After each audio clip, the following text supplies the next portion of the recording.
தேசங்களை ஆளக்கூடிய இறைவன் இருக்க போய் தான் அந்த இறையாண்மையை பறைசாற்ற ஊர் ஊரா அலைய தவிர வேற எந்த நிலைகளுக்காக எந்த எந்த எந்த தேவைகளுக்காக எந்த மகுடத்திற்காகவும் எந்த அதுக்கு மேல சொன்னா வேற விஷயங்கள் வரும்.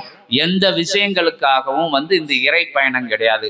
யாம் பெற்ற இன்பம் பெருக வையகம், பூலோகம் ஃபுல்லா இறையாண்மை நிறைஞ்சிருக்கணும், தர்ம சிந்தனை நிறைஞ்சிருக்கணும், தவ சிந்தனை நிறைஞ்சிருக்கணும், சிவ சிந்தனை நிறைஞ்சிருக்கணும், சித்த ஞான உயர் ஆன்மா ஈகைத்தன்மையோட எல்லாரும் வரலாம். வரையில தான் யுகம் மாறும் அப்படிங்கிற நிலைதனை இறைவன் பறைசாற்றி நின்றதுனால அந்த பறைசாற்று நிலைகளா நாங்களே இருந்து எங்க தேகத்தை பறைசாற்றும் கருவிகளா ஆக்கி, அது பேட்டரி போனாலும் சரி, அது பழுது அடைஞ்சாலும் சரி, சார்ஜ் ஏத்தி ஏத்தி ஏத்தி பிரபஞ்சத்துல இருந்து சார்ஜ் ஏத்தி ஏத்தி ஏத்தி தொண்டை வழியா அது உறக்க கத்தி அது தொண்டை உணர்ந்தாலும் சரி, ஜீவன் பிரிஞ்சாலும் சரி.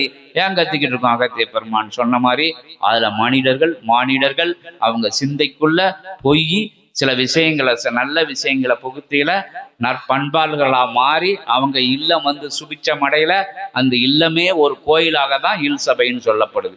அந்த கோயிலை பார்த்து இருக்கிறவங்களா தங்க இல்லங்களை கோயில் ஆக்கி, கோயில்னா தர்ம வழியில நடக்கதான் கோயில், வேற ஒன்றும் கிடையாது.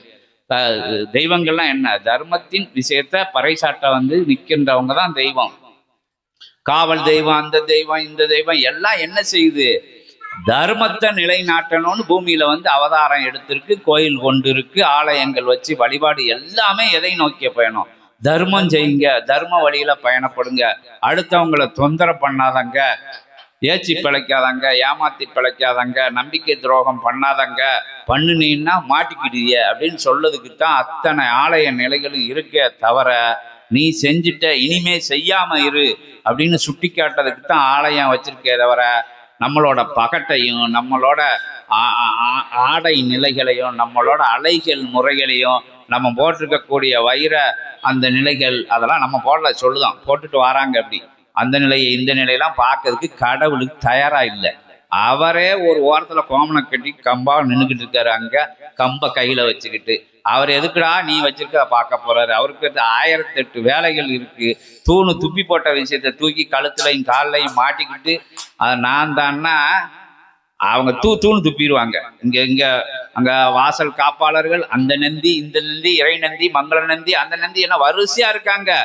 அவங்க அஷ்டருக்கு பாலகர்கள் நாகங்கள் கஜங்கள்லாம் காவலுக்கு போட்டிருக்காங்க. ஒரு சாதாரண திருட்டுப்பய வீட்டுக்கு எத்தனை செக்யூரிட்டி போட்டிருக்காங்க, அடுத்தவனை ஏமாத்தி பொழைக்கிறது அவங்களுக்கு. அப்ப எத்தனை அங்க ஒருத்தன் இங்க ஒருத்தன் அங்கிட்டு ஒருத்தன் இங்கிட்டு ஒருத்தன்லாம் நிப்பாங்க. ஆனா பரிசுத்தமானவனுக்கு எத்தனை காவல் இருக்கும், சூட்சம காவல். இறைவன் இருக்கிற இடத்துல அத்தனை காவல் போட்டுதான் இறைவன் உட்கார்ந்து இருப்பாரு. அவரை பார்க்க போயில சரணாகதியா போறாம இந்த வேண்டான்னு போட்ட விஷயங்களை சொல்லுவாங்க. நான் கீழே போட்ட விஷயங்களை எடுத்து என்கிட்ட காமிக்கிய, அது எப்படி எங்களுக்கு உயர்வான விஷயங்களா தெரியும்னு அவங்க கேட்பாங்க. அதாவது அவங்க அசிங்கப்பட்ட விஷயங்கள், அவங்க வேண்டான்னு போட்ட விஷயங்கள். யாரையாச்சும் கழிவை போய் மோந்து வைப்பாங்களா? யாராச்சும் கழிச்சடை பக்கம் போவாங்களா? அதெல்லாம் மேல பூசிட்டு சந்தன மாதிரி பூசிட்டு இறைவன் முன்னாடி போய் உன் ஆணவத்தோட அகங்காரத்தோட நான் அவன் இவன் நீ எவனா இருந்தா எனக்கு நடா அப்படின்னு பார்க்கற தன்மை தான் இறைத்தன்மை.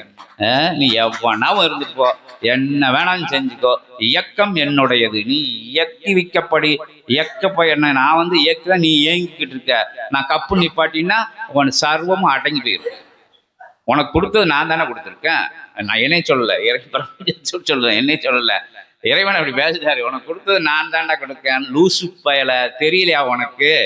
என்ன பஞ்ச இந்திரியங்கள்ல இருந்து காம குரோத லோபம் மத மாச்சரிய நிலைகள்லாம் நீயா எடுத்துக்கிட்ட குப்பை கிடங்குடா. குப்பையில இருக்கிற பிறக்கி மோந்து பார்த்துட்டு நீ ஏன்ட்ட போட்டிக்கு நிக்கியா? உன் கார் என்ன, உன் பகட்டு என்ன, உன் அந்தஸ்து என்ன, உன் பொண்டாட்டி என்ன, உன் புருஷன் என்ன, அவங்க ஓட்டுக்கு நகை என்ன, நட்டென்ன, சேலை என்ன, நீ போட்டிருக்கிறது ஜீன்ஸ் பேண்ட் என்ன, நீ போட்டிருக்கிறது சட்டை என்ன, நீ போட்டிருக்கிறது அத்தனை பிரேஸ்லெட் என்ன, அது இது இன்னைக்கு என்னென்னமோ சொல்லுவாங்க, இத்தனை கோடி அத்தனை கோடி.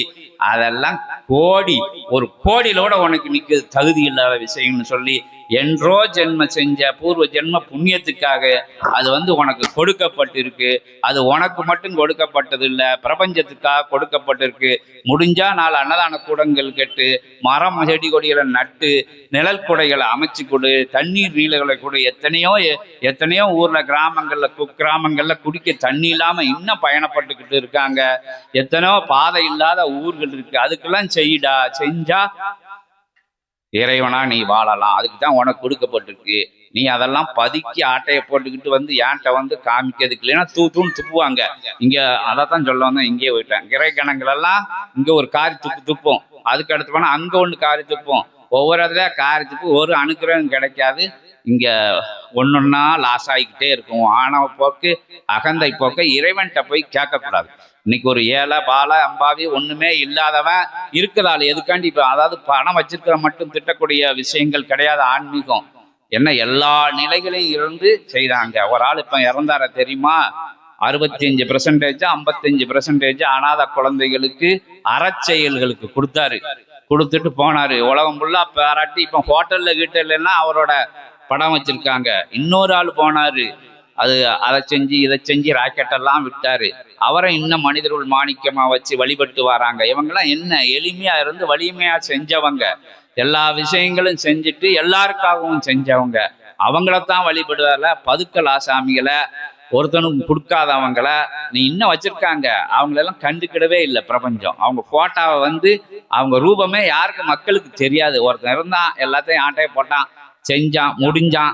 அவன் பிள்ளைய வம்பா போச்சு, அது போச்சு, இங்க போச்சு, இங்க இருக்கா, அங்க இருக்கான், ஜெர்மன்ல இருக்கா, அங்க இருக்கான். இப்ப எங்கேயும் இல்ல. வாரிசை பார்த்தா தேடி பார்த்தா இல்ல. 2வது தலைமுறை சோழி முடிஞ்சது. ஏன்னா அவ பிரபஞ்சம் கொடுக்கலன்னா என்ன ஒன்னா தட்டி பிடிங்கிரும். தட்டி தூக்கிட்டான் அப்படின்னு சொல்லுவாங்களா. பிரபஞ்சம் செவுட்லே செப்புன்னு ஒரு கொடுக்கும், கொடுத்து தூக்கிரும். வாரிசு இருக்காது, ஒண்ணு இருக்காது. அதுக்காண்டி இப்ப இல்லாதவங்கள சொல்லுதேன். ஒரு வேற்று மாற்று நிலைகள் எல்லாம் இல்லாட்டி பிள்ளை குப்பை கடங்கு போயிரும். வேண்டாத சவகாசங்கள், வேண்டாத விஷயங்கள் கையில வச்சுட்டே சோழி முடிச்சிருவான். எத்தனை கோடி இருந்தாலும் சரி, அதை வச்சு அமுக்கி காலையில பார்த்தா ஒண்ணுமில்லடா அப்படின்னு சொல்லிடுவாங்க. அதனால கொடுத்ததை கொடுத்து பகிருங்க. அதை சொல்லுறதுக்கு தான் நாங்க இங்க வந்திருக்கோம். வேற எங்களுக்கு கொடுங்கன்னு யார்கிட்டையும் நாங்க கேட்க வரல. எங்களுக்கு தேவையும் இல்லை. நீங்க எதை கொடுத்தாலும் தேவையில்லை. அங்க தட்டுல தச்சனை கூட அங்க விழக்கூடாது. இங்க சீடர்கள் இல்லாத இடத்துல தண்ணி கூட நாங்க குடிக்க கூடாது. அவங்க வீட்டுக்குள்ள எங்க மூச்சு காத்து கூட போய் விழக்கூடாது. அப்படிங்கிற நிலையில் தான் சரணாகதி. இந்த அம்மா என்ன வச்சிருக்கு? இங்க எங்களும் கூப்பிட வந்தது. இந்த அம்மா லட்சம் கோடி வச்சிருக்கா, என்னது வச்சிருக்கு? ஒரு படைப்பலங்கள் இருக்கா? இல்லை ஏதாச்சும் ஒரு தலைவியா? ஒண்ணும் கிடையாது. ஒண்ணுமே இல்லையா எனக்கு, நீங்க தான் இருக்கிய சொந்தக்காரு அப்படின்னு வர்றதுனால சொந்தக்காரா இத்தனை பேர் அங்கிருந்து வந்திருக்கோம். எங்களுக்கு என்ன கட்டளை கொடுத்ததா, எது கொடுத்தது, போக்குவரத்து கொடுத்ததா? ஒண்ணும் கிடையாது. சொந்தக்காரன் நீங்க தான் எனக்கு சொந்தக்காரங்கன்னு சொல்லுச்சு. அந்த விஷயத்துக்காண்டி வந்திருக்கோம். அதனால நீங்க எல்லாரும் எங்களுக்கு சொந்தக்காரங்க. என்ன உங்களுக்கு நாங்க சொந்தக்காரங்க. எல்லாருக்கும் நல்ல விஷயங்களை புகுத்தணும்னு ஆற்றலோட உரை வந்தாலும் இது ஆதி கைலாய சிவசூட்சம நூல் வருது. கடவுள் பேசல எப்படி இருக்கும்? கடவுள் பேசல இப்படித்தான் இருக்கும். கடந்துதான் பேசுவாரு, கடக்க வைக்க பேசுவாரு, கற்றுக் கொடுப்பாரு. ஏன்னா குழந்தைகளுக்கு அவர் தானே சொல்லி கொடுக்கணும். அவர்கிட்ட இருந்து வர்ற வார்த்தைகள் எப்படி வரும்? எல்லாரும் குழந்தைகள், கெட்டு போயிடக்கூடாது. அங்க உழண்டு இங்க உழண்டு, அதை பார்த்து உழண்டு இதை பார்த்து உழந்து காமகுரோத லோப மதம் ஆச்சரியத்துக்குள்ள செஞ்சு பஞ்ச கருவிகளை பார்த்து மயங்கி போய் கெட்டக்கூடாது அப்படின்னு சொல்லிதான் ஒரு அன்னை அரவணைச்சதோட, ஒரு தந்தை அரவணைப்போட, ஒரு கண்டிப்போட உங்களை வளர்த்தி வழி நடத்துறதுக்கு எல்லாரும் பிள்ளைகளா நினைச்சு இறை நூல்ல இருந்து வருது உரை, இது எனக்குள்ள இருந்து வர்ற உரை அல்லன்னு சொல்லி உட்கார்றவங்கெல்லாம் இது வேற நிலைகள் மாதிரி எண்ணிடக்கூடாது. எதுக்கு வந்திருக்காங்க? ஒரு மாதிரி டென்ட் அடிச்சுட்டாங்க.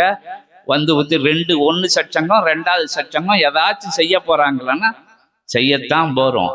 நல்லவங்களா உங்களை செய்ய போறோம். 4 பேருக்கு உதவி பண்ணதவங்களா செய்ய போறோம். எங்களுக்கு ஒண்ணுமே முடியலையான்னா முடியும்னு சொல்லி கொடுக்க வந்திருக்கோம். எனக்கு நாங்களாம் சாமி கும்பிட முடியாதா? எங்களுக்கு ஒண்ணுமே தெரியல. அந்த மந்திரம் போது இந்த மந்திரம் போது அதை செஞ்சு இதை செஞ்சாதான் சாமி தரிசனம் கிடைக்கும். ஆனா நீ எதையுமே செய்ய வேண்டாம், சும்மா இரு. சாமி தரிசனம் கொடுப்பாருன்னு சொன்னது மட்டும் இல்லாம குடுக்க வச்சு உங்ககிட்ட கேட்க வச்சு அந்த அழகை பார்த்து நாங்க ஆனந்தப்பட்டு போகத்தான் வந்திருக்குமே. தவிர வேற எதுக்கும் வரல. மாடிகை கூட கோபுரங்கள் தட்சணைகள் கொடுத்து கூப்பிடுற இடத்துல எங்களோட கால் தூசி கூட அந்த அரண்மனைக்குள்ள போகாது, அந்த இல்லத்துக்குள்ள போகாது. என்ன ஒண்ணுமே இல்லைன்னு சொன்னாலும் கடவுளா நினைச்சு காலில் விழுந்து விளாட்டாலும் கூட பரவாயில்ல, உள்ளத்துக்குள்ள பணிஞ்சு கூப்பிடையில அந்த வீடு எந்த இக்கட்டான சூழ்நிலையில இடைஞ்சலான சூழ்நிலையில உட்காரக்கூட இடம் இல்லேட்டாலும் மனசுல இடம் இருக்கிறத நினைச்ச வச்சு உட்கார முடியாம உட்கார்ந்து சாப்பிட முடியாம சாப்பிட நிலையில இருந்தாலும் மகிழ்ச்சியோட ஆனந்தத்தோட கொடுக்கிற விஷயங்கள் எளிமையான விஷயங்களா இருந்தாலும் அது இறை உணவா ஏற்று இறைக்கு உணவு கொடுத்த இல்லம்னு சொன்னார். இன்னைக்கு அகத்தியன் இறைக்கு யாராச்சும் இறை கொடுக்க முடியுமா? சரணாகதியோட கொடுக்கப்பட்டதுனால அது இறைக்கே உணவு கொடுத்த இடமா மாறிடுச்சு. அதனால இன்னைக்கு அங்க வந்து அந்த அகத்திய பெருமானோட விஷயம்னா லேசப்பட்ட விஷயம் கிடையாது. கமண்டலம் அந்த வீட்டுல உட்கார்ந்துருச்சு. இது லேசான நிகழ்வுன்னு நீங்க நினைச்சுக்கிட்டு இருக்கீங்க. இன்னும் வரப்போகுது, சபை உயர்ந்த இடத்துக்கு போகுது. அந்த திருமலைக்கு நிகரான அத்தனை ஐஸ்வர்ய நிலைகளும் ஒவ்வொரு தேசங்கள்ல இருந்து பூஜைக்கு வரப்போகுது. வான ஊர்திகள் வரப்போகுது, வண்ணமயமான தோற்றங்கள் வரப்போகுது.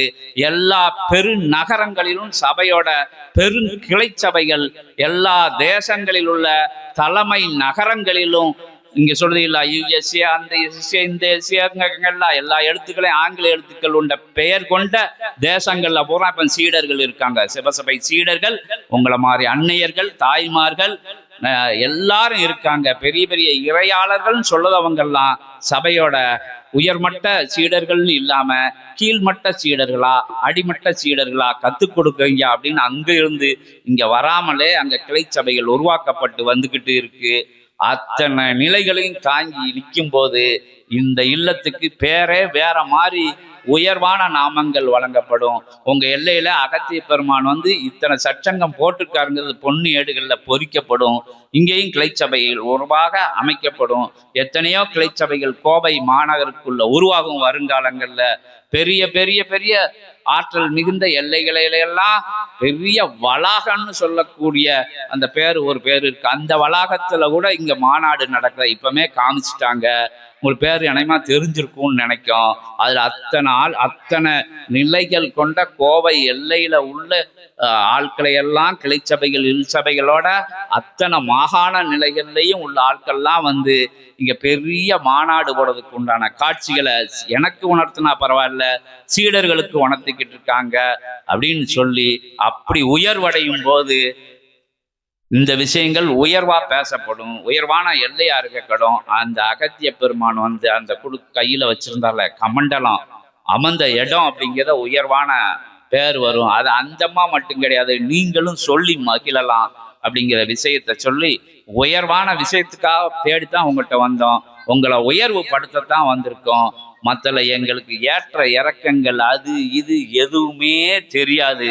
அங்க இறைவன் உட்கார்றதுக்கு ஒரு தளம் இருந்தா அது மட்டும்தான் எங்களோட டார்கெட், அது மட்டும்தான் எங்களோட இலக்கு, அது மட்டும்தான் எங்களோட நோக்கமா இருக்கும். இத்தனை சச்சங்கத்துல இத்தனை விஷயங்கள் இவ்வளவு நேரம் பேசினதுல எங்களுக்குன்னு ஒரு சில ஆட்கள் இங்க உருவாகி இருப்பாங்க. எங்களுக்குன்னா தர்ம யுக பயணத்துக்கு அப்படின்னு இறைவனோட சீடனா, திருமுருகனோட சீடனா, பரந்தாமனோட படை வீரர்களா எத்தனையோ பேர் இங்க மாறதுக்கு இப்பவுமே எத்தனிச்சுக்கிட்டு இருக்காங்க.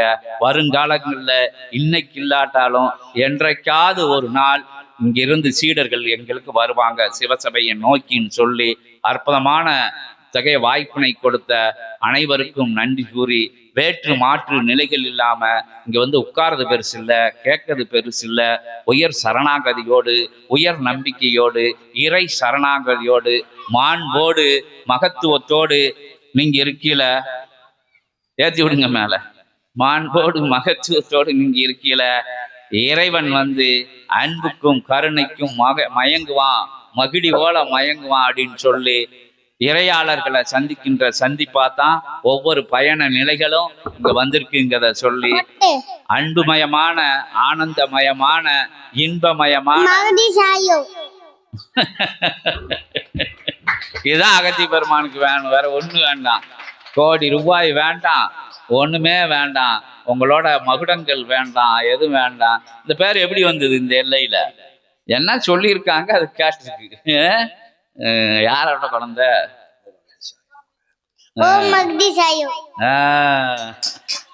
இந்த சத்தம் தான் உலகம் ஃபுல்லா உலகம் ஃபுல்லா 14 லோகங்களும் அகத்தியனின் புகழ உலகமெல்லாம் பரப்ப வந்தவன் சொன்னாங்க.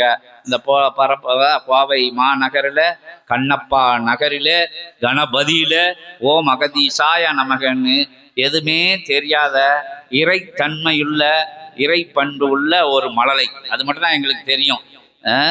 அந்த விஷயங்கள் அங்க பரிசுத்தம் இருக்கு. அதுக்கு என்ன இருக்கு, அதுக்கு என்ன தேவை? இங்க பேர சொன்னாப்புல நாங்க ஏதாச்சும் தங்க செயின் போட போறோமா என்னன்னு தெரியாது அந்த பிள்ளைக்கு. என்ன மாதிரி ட்ரெஸ் எடுத்துக்கணும் அதெல்லாம் தெரியாது. ஓம் அகத்தீசாயின்னு இந்த அம்மா சொல்லிக்கிட்டே இருக்கு, நம்மளும் சொல்லுவோம் அப்படின்னு சொன்னதோட விளைவு மேடையில வந்து காமிச்சிட்டு போயிருக்கு, சாட்சியோட காமிச்சிட்டு போயிருக்கு. அற்புதமான நிகழ்வு எல்லாம். இதெல்லாம் இந்த பெருமையெல்லாம் யாருக்குன்னா அகத்திய பெருமான் தான். அதனால அத்தனை கைதட்டல்களையும் அத்தனை அடிபணிவு சரணாகதியும் அத்தனை சீடர்களையும் அகத்திய பெருமான் திருவடியிலே சமர்ப்பணம் செய்து அகத்திய பெருமானை வாழ்த்தி அற்புதமான அவர் திருவடி பணிவோம், திருத்தால் பணிகிறோம்.